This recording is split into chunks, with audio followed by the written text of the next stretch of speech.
Welcome to the Scale Up Valley podcast, where we bring the best founders and investors to help you scale your business from one business to multiple businesses, and from 1 million to 1 trillion, as I always open. Today's guest is a special one. His name is Kimal Singh, or Kimal Singh. That's the right way to pronounce it.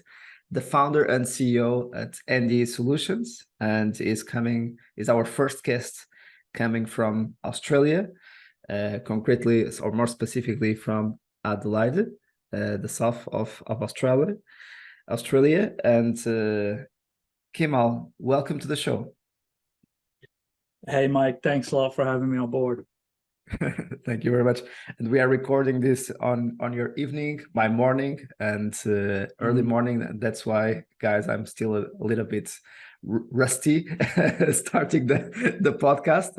I appreciate your understanding. And Kim, you have an amazing story. Just in 4 years, you were able to go from zero to almost 8.5 million US dollars, which are the 14.2 million Australian dollars, and you have a forecast to get over the 10 million until the end of the financial year. That's in your case, it's end of next June, right? So you'll be over the 10 million barrier.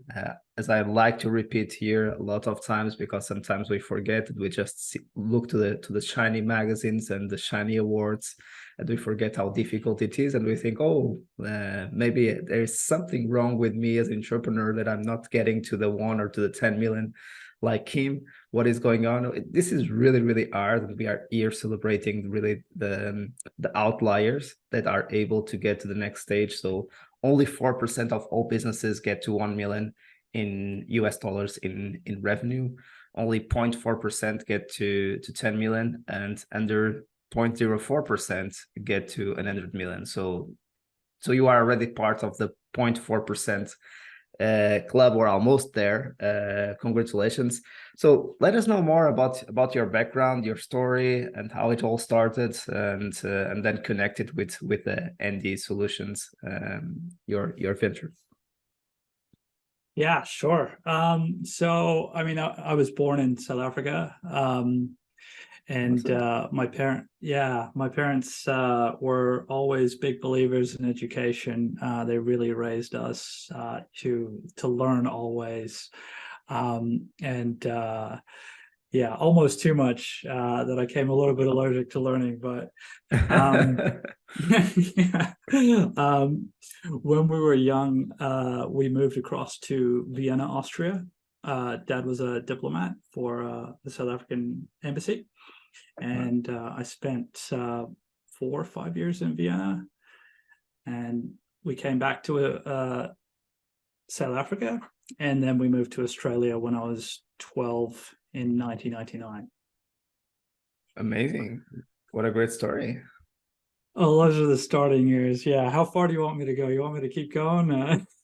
Yeah, tell me more about your passion, and yeah, so what happens after the 12 years old in Australia?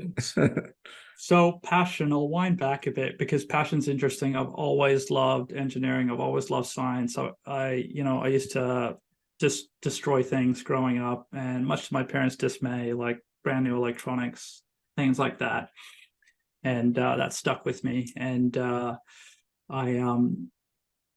about the time I was I'd finished school, and looking at jobs and things like that, I found an opportunity with an engineering company called Bureau Veritas. Yep. And that's where I got my entry into this career that I'm in. And it just so happened to be in engineering. So it kept me excited. I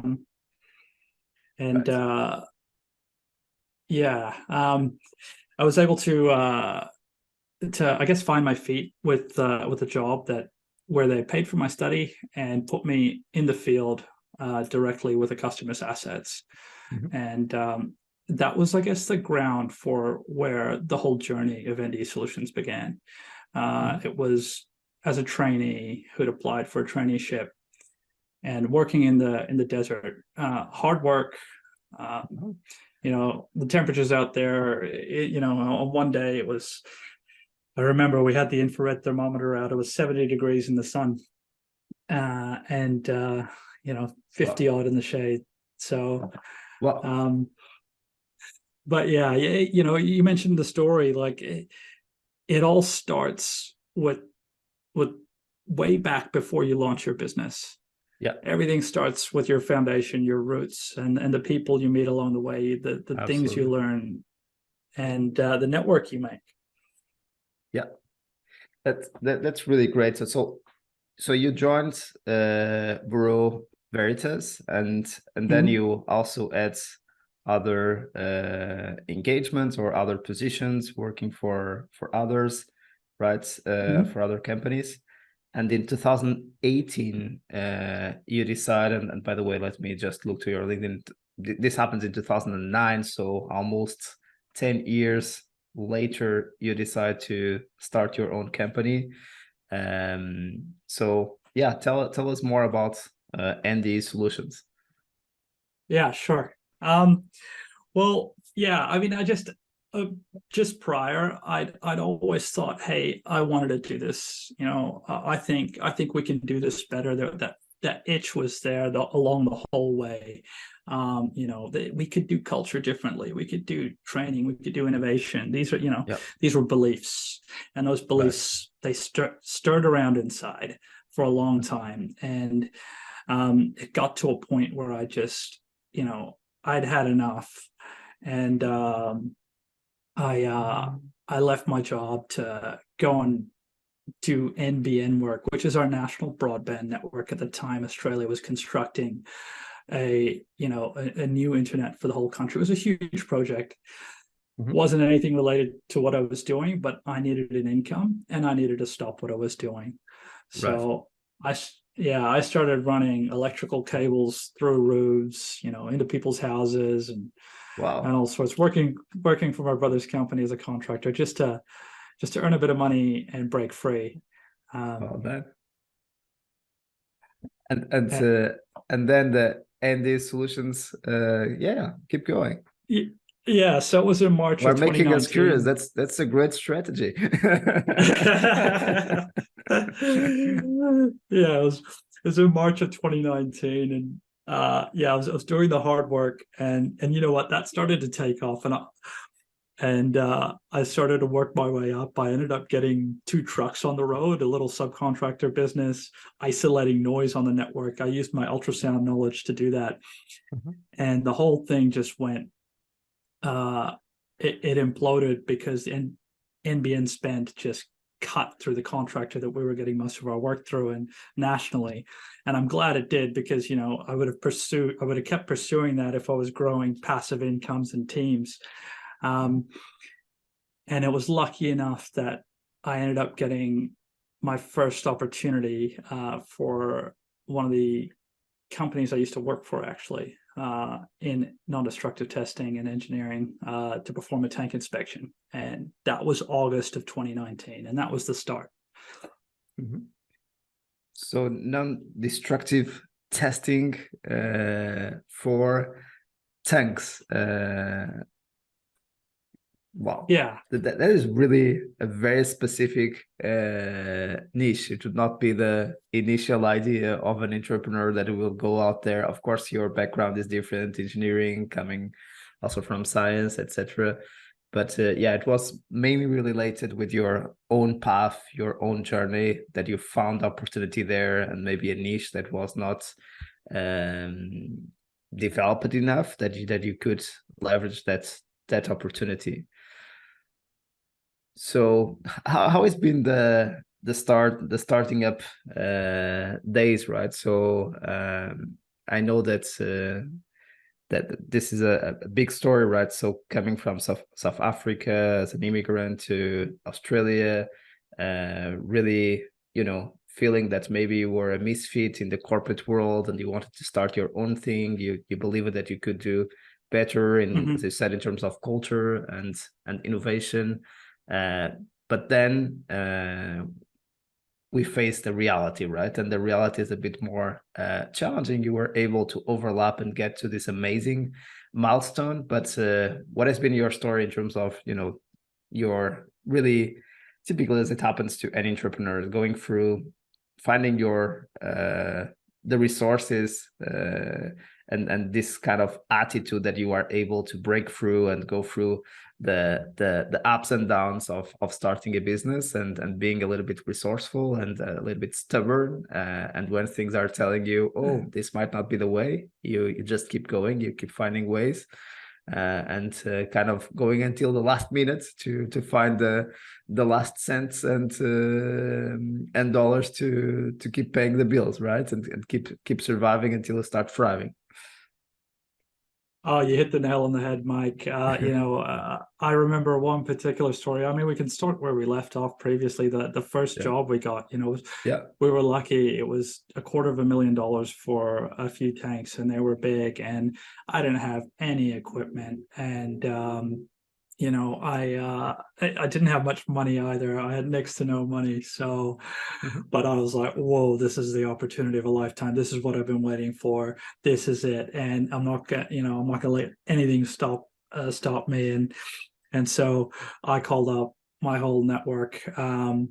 We were fortunate enough that my old manager, Sam Halifax and Dom Finlay, they knew what I was like. So they were willing to use my reputation, and if I said I was going to get something done, I would get it done, right? But they knew I had nothing. So, and they were kind enough to say, hey, you should talk to this person to rent some equipment. And I called a guy at ND Tech, Nick Burley, and he didn't know me from a bar of soap, and I sold him this dream. I was like, this is what I'm doing, we're gonna do this, and just hoping the guy's gonna lend me his scanner and rent it, and he did. And I spoke to him a few years later, and the guy was like, hey man, I thought you were a whack job, I didn't know you were but something about it felt right, and he rented that bit of kit to me, and then I went to Olympus, and we figured we would do this a bit differently. I found sort of a different way to verify the corrosion. I won't bore you with the technical details. And I said to Olympus, hey, can you guys rent me these phased array units, which were, they're $60,000, $70,000 a pop, and I needed two. And they rented me the two phased array units, which they normally don't do. But I said, look, I'm going to put in a big order. As soon as I kick off, I'm going to put in a big order. And sure enough, we've ordered a lot of equipment from them. So, but I really have to thank all these suppliers for, just trusting in you, in me, and, a huge leap. So, there's a lot more beg borrowing, in the course of this. But yeah, you get all the people along the way who say it can't be done, it's gonna cost this much. I mean, you take a mountain one step at a time though, right? Yeah. And what is so we talked about the size of the business in terms of revenue, in terms of headcount, how large is the company today? We're roughly 80 staff altogether, somewhere around there. That not full-time equivalent, but yeah, roughly. Yeah. And about 70 of those are in our services arm, which does inspection testing on oil and gas, defense, mining assets, and 10 of those are in the technology company. Got it. And so, of course, okay, you are here introducing new variables in terms of you have different companies almost in the group now, so it has evolved from one company to multiple companies at this stage. But for the initial business, so NDE Solutions, right? Still, what was the ideal customer profile? Was it much more, as I can understand, when you were talking about oil and gas and mining industry, maybe large corporates or enterprise companies, or more mid-size? So what was the typical size of the companies that were your clients in the beginning and today, right? We did it in reverse. Most people I've known about who started up inspection companies. They go for small companies. They build up their QA systems, and they work their way up. We started on the other end. We went straight for the big customers. Okay. Yeah, enterprise, like billions in revenue. Like, so for example, BHP was one of our early customers, and they're one of the biggest miners in the world, and then Santos, one of the largest oil and gas players in our country. So billions. Amazing. So that, and again, it requires a lot of determination to start selling to those large customers, and convincing those suppliers. And after convincing those suppliers, then you need to go convince the client to do the service, right? How has been that process of convincing the initial let's say 10 clients? Not sure how many clients do you have today, more or less. I think it's over 100, but as far as big customers go, it's only, it's about 5 or 6. Okay. But yeah, we started off as subcontractors, so we came in under another company, and we just hung in there, and through good hard work and service and doing things differently, we're able to kind of stand out, and we just kept at that. And there were so many traps and pitfalls along the way. Some of these other companies, we had some really good working relationships with a company called Stork.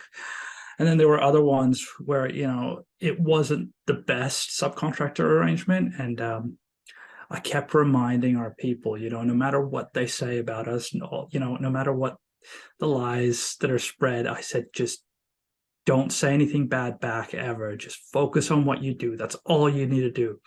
And that's what our people did. Just focus on the job and how much you love it, and what we're doing together. And just that day in, day out, staying on that focus and hanging in there. Eventually those customers transferred over to us. I mean, through various different circumstance and things like that. But yeah, that was probably one of the most stressful things. We never knew when all the work was going to switch off, and we could be packing up, but we just didn't have time to think about it that way, though. Right. So it was really okay. You found a niche, you found an opportunity. You needed to find the resources, because we are not going too deep here in terms of the industry. So you needed to convince some providers to be able to deliver the service, go convince the customer. And I assume then during the first projects, you need to fine tune and understand how to position the value prop, how to sell it in the best way, to highlight the benefits. And then, of course, after selling, also delivering, having a great quality of service for the customer, and starting to work in terms of the recommendation, the referrals, word of mouth to keep facing. And then it's interesting that you say that you have 5-6 big customers, and you have a portfolio of over 100 customers. So you kind of went more downstream, right? So you started at the enterprise level, instead of doing the opposite, as you said, kind of starting with smaller clients, mid-sized businesses, etc., testing it out, easy to get in. Then you start going upstream in terms of the size of the customers. In your case, you did exactly the opposite, and it worked for you. And I assume that then those big logos also helped you to win confidence to go to more the mid-size players. Is this a right interpretation or assumption on my side? I mean, I don't know if it was strategic in that way. We kind of just it was where you were able to get, right? So we need to get a certain level of revenue. Maybe these are the guys, this is opportunity I have, these are the contacts that I have. Let's just call them. That's what I have. Pretty much. Get anything you can get at the start. Love the candor. Thank you. Yeah. And look, we were fortunate enough to be attracting customers that were in the niche that we wanted to provide. Because I only learned about later that, in business, you don't want to go for every type of customer. And, we focus a lot more on the advanced side of the inspection and testing world. Yeah. And we were lucky enough we were always, when we meet people, that's what we talk about. So the customers kind of filtered through that way, but we went for anything we could because we didn't know when the next meal was coming or if one was going to stop. So we were hungry. Yeah. And if you would need to highlight some of the lessons learned, then we started to talk a little bit more about the, the beginning of being frugal, resourceful, finding a way to make that opportunity work, kind of also survival mode at a certain point, selling to the first customers. Then what were the main lessons learned when you started to, find product market fit and start scaling the company to the next stage, and now getting close to the 10 million US dollars in revenue? Key lessons. Wow, that's a tough one. I mean, there's so many of them. I guess It could be about hiring. It could be, about hiring. My mind was going there. Culture. Yeah. Try not Sales, to. marketing. So yeah, so many areas. It's incredibly challenging with hiring and firing. Like, I'm not a kind of person like that really hits home. I learned about the matrix on values versus performance. Yeah. And the people with good values and poor performance, I struggle to let go of them. And I tried and tried and tried, and that was a struggle. And the people with low values and high performance, that was a bit easier for me because, I saw them as a danger to the rest of the people. But I guess that's a core lesson to make that more swift, because early days, you can't afford to not have someone who's 100% aligned with your vision and your values, and your team's vision and values, and they need to perform. Like, you can't afford it. Your house is on the line. So that's a really great point, and difficult to do, especially when it comes to having one of those sales reps that is really representing 80% of your revenue, and you are just at the beginning, and having your first rep achieving quota, and it's clearly toxic from a cultural perspective and what you do. So those are the kind of, because when we speak about high level about these kind of things, it seems, oh, of course. So if it's not a cultural fit, and even if it's having an amazing performance, yes, but I'm fully dependent on the skills of that person at this stage of the company. Later on, maybe we are not anymore dependent as we are scaling on just that person, but even maybe 20% of the revenue is coming from that rep. So if you fire that rep, it's still 20% of the revenue that is at risk, and you need to ramp up the new ones, or they are already in the process of ramping up, but you don't know if they will be performing and bringing those 20% back, right? And you want to grow. So which is not about having those 20% back. It's about finding the 20% and an extra 20 or 30 or 50%. And I'm talking about reps, but this can apply to any kind of position. I'm just saying that this is more connected with revenue, with sales. And we know that in the beginning of any company, and even after that, sales are the blood of the company, and that's the way we have the resources to invest in the future, and to serve the customers as well, right? So it's a series of uncomfortable decisions across, and ones that induce fear, but God, you just can't buy into the fear and overthink things, and because it spirals if you do. You just gotta bite, do the right thing, right? That's the sentence that I love, even if it isn't comfortable, even if you think, oh, maybe this is not the right timing. But if you start waiting too much, then you are being complacent with that kind of behavior and attitude, and it will shape your culture in the future, right? So kind of, which shows that we say one thing and we do another thing, and we all know that in leadership behaviors and actions count much more than words. So it doesn't matter if we go to the town hall and the all ends meeting and we say all beautiful things about our culture, and everyone looks to each other and say, ooh, this is not the reality at all, and that's not what we live here. So this might be an amazing PowerPoint, an amazing speech, but that's not what we are living here, right? Yeah, I over the years, I like that you said, do the right thing, because I feel like before starting the business, there was this journey, this soul searching journey on releasing a lot of my fears and getting in touch with what my heart wants to do and my heart's path, and that's like my compass on doing the right thing. Yeah. And I have to watch out that I don't stray too far from that, because it's so easy to just get caught up in life and not be able to hear your heart anymore, and what your heart wants, and what's the right way and the right thing.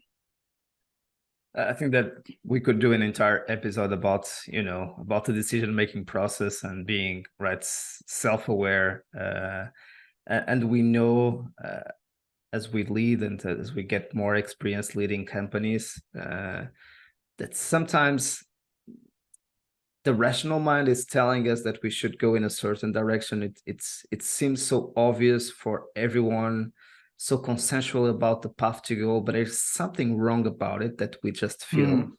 And I think that the majority of us then regret that we have followed our rational mind instead of what our art and our emotional side was telling, right? So of course, our emotionals can also create some friction and some noise, and we need also to be careful to not do to be careful with the way we use emotions to make decisions, because sometimes it can also drive us in the wrong direction.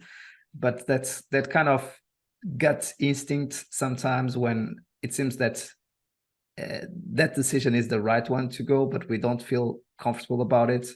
And I like something that you were talking about, fear, which is typically the right moments to give a step forward is when we are feeling fear and excitement together, when we are really scared, but we really want desperately to do that, right? So and it's really one of the moments of starting a company, going to sell to your first customer or to your second customer, convincing your provider, and maybe having a certain financial responsibility towards your provider to go try to sell something that you don't know if you will be able to sell, or hiring your first people and not having a clue if you will always have the way to pay them at the end of the month, and maybe they are leaving something that is paying them well, and putting in risk their families. So those kind of risks, right? So are much more difficult to. I'm just giving examples for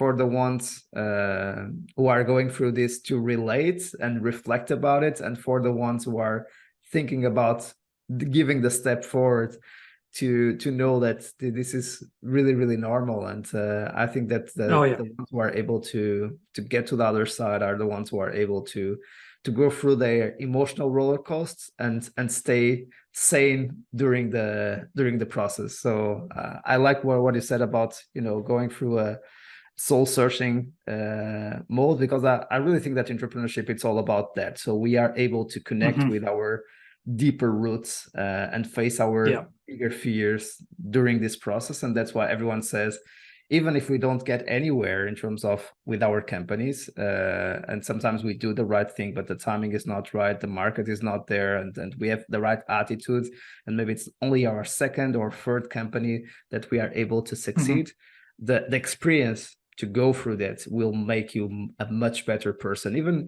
let's not talk a better professional, right? So that will be much more valuable to other companies if you get back to the job market, or until you start another one and you try the second one.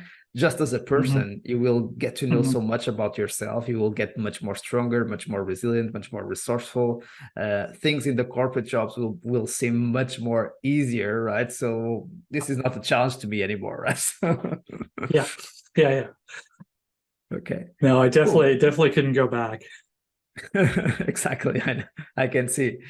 And so you were talking about that you also have a tech company at this stage. Tell us a bit about the evolution. So how do you go from your core business to then evolving more to and maybe from a services business and then starting to, you know, to build your first product business as a tech company. So what excited you about going into that route? What is the plan for the future? What is your vision, right? Yeah, sure. I mean, we we always knew that we wanted to build something and create something. Josh Cleary, he was the person that kind of made this all come together, where I'm the ideas guy, he's the executioner. None of this could have happened without him. I think it's worth noting before I go into the next part on innovation. If you're an ideas person who can't focus on one thing, you need to find yourself an executioner who believes in you. That is a critical first step, and that was a critical first step for me, was finding Josh. And this guy's amazing. So we both loved innovation. I mean, we'd modify things with popsicle sticks and make these scanners to work off their equipment and sandpaper and all sorts. I'm talking expensive equipment modified with whatever we had. So we always had that in us. And then it kind of came out of necessity, our first product, because I hired a tech guy, an R&D guy, because I met him, and this guy was amazing. His name's Nick Absalom. And we started working on something completely left field to what we produced. But our customer, we lost, or at least the contractor we were contracting to lost their main contract. So by extension, we lost ours. And the new incumbent coming in didn't want to work with us. And for us to save ourselves on that services contract, we offered up a brand new product solution, and we got proof of concept out reasonably quick. So that was our first product, and then it turned into 3 products now, because we found that we made the one product and now we need a software, and we're using other people's hardware and it's not fast enough. So now it's 3 products. Wow. And then we realized, oh geez, this needs to have its own legs, and it's got its own business, and this needs to be selling international. So we kind of we fell into it out of necessity, but it was something that we loved and desired, right. And then it kept growing. Yeah. And now you have 10 people on those, let's say, 3 products that you call much more your technology arm, so people can relate when they are listening to us today. Absolutely. Okay. So and that is the moment where you are kind of have an identity crisis, right? So you found out a need on a client, and you almost needed to turn around the client with a product that came from your services business. But it's really, really different to develop and to scale a services business and a product business, right? They are different. And then you start to have more than one focus, and as an entrepreneur also, going from one business to multiple businesses, and even from 1 to 2, requires a lot of discipline, so you don't lose what we always talk about, focus, right? And maybe there's the temptation about going to the new shiny business, the product one that might be much more scalable in the future than the services business that might be much more dependent on human resources and people to scale, and maybe the product side might not need so many people to be able to scale, right? And clearly, depending on the entrepreneur, you might be more a builder than a scaler. So you are someone who is excited about innovation, starting new stuff. Of course, you can always innovate in a business that is scaling, and you need to go through the different plateaus. You need to find your breakthroughs to get to the next stage. But how are you able to manage multiple businesses as a CEO, even having the operator, as you said, supporting you? Not very well, Mike. I love your candor also. I'm trying to put things in a much more scientific and, management, leadership, business, kind of very Oh, sophisticated.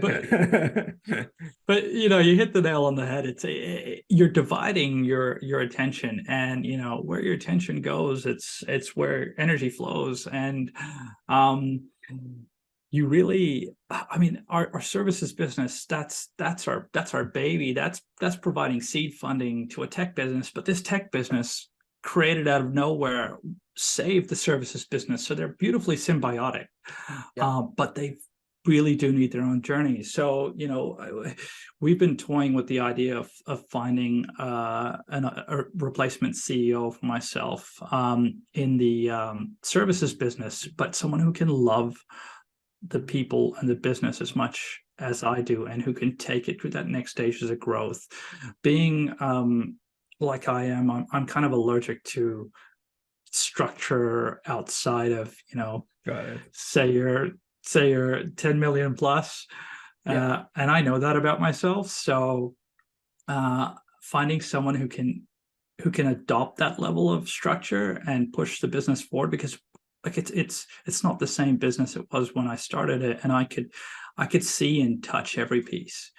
It's a new game now, and I just it needs a new leader who's going to be better than me for the next stage. And it's a daunting task, and it's a daunting decision, and daunting search. And I mean, you got to pick the right person. Yeah. But then if you pick the right person, you got to make sure you don't step in and step on their toes either. Right. I hope I answered your question there, but I mean, these are sort of the things I'm feeling right now. And but I've sort of stepped back from the technology business. I found a product manager who's managing that business right now. So, and giving my full focus to the services business, because we got to get this thing running. Like right now, I still got this. It's all in the setting up the pieces in the perfect way for it to scale up for the next level. And so I've got to give it my full focus.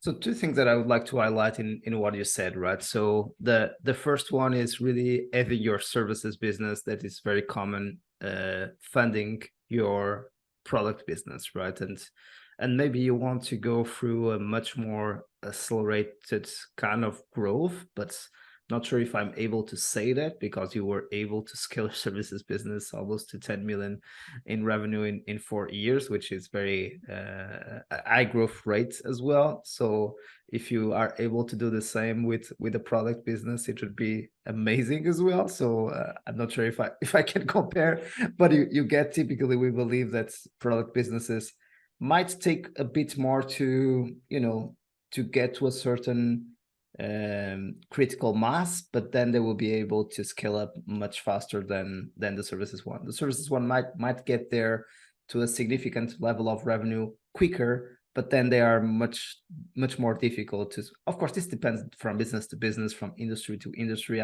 I'm just generalizing here, but that's the common understanding in the sector. So it seems more on the product side that typically people on the tech side like to go more the venture backed kind of route, but you are not using kind of external funding to to get to product market fit. So you just want to use that kind of funding when you are ready to to accelerate, or considering to use that kind of funding when you are ready. So at this moment you are much more bootstrapping as you start your first company. The next companies you are just funding through the first business, right? And also diversifying, right? And then you are going from this movement of moving from one business to a group of businesses, and you are aware that you can't be everywhere, and also finding out more about yourself, where you can play a stronger role, and where should you let go, right? So kind of when we start scaling the company, we need to start delegating functions as the CEO, and you need to start letting go. Now you go to another level of a group, almost a group CEO, right? And you need to start letting go some of the CEO positions of certain businesses, and you start reflecting about it. But it's difficult because you don't want the business dependent on you.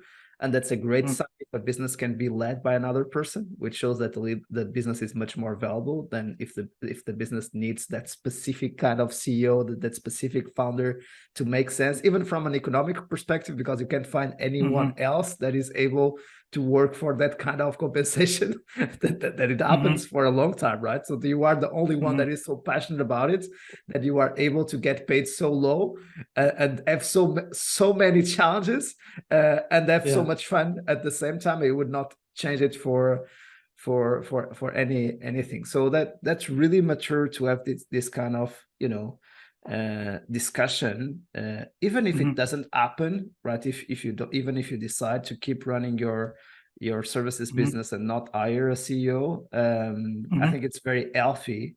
And an exercise that I love to recommend to founder CEOs is, okay, let's write down the job description of the CEO that the company needs for the next year, and let's see where are my gaps in terms of the skills that I need to develop to get ready for the next stage of growth of the company. And let's always be ahead of the curve, right? So let's not get to the moment that the business is growing quicker than myself and that I'm not aware about where are my gaps. So even as a founder CEO, I need to, you know, keep reinventing myself and learning new things to be able to cope with the growth of the company. And so that's a really great discussion. So let's go to the last segment of the show, Kim, if you agree. Great conversation so far.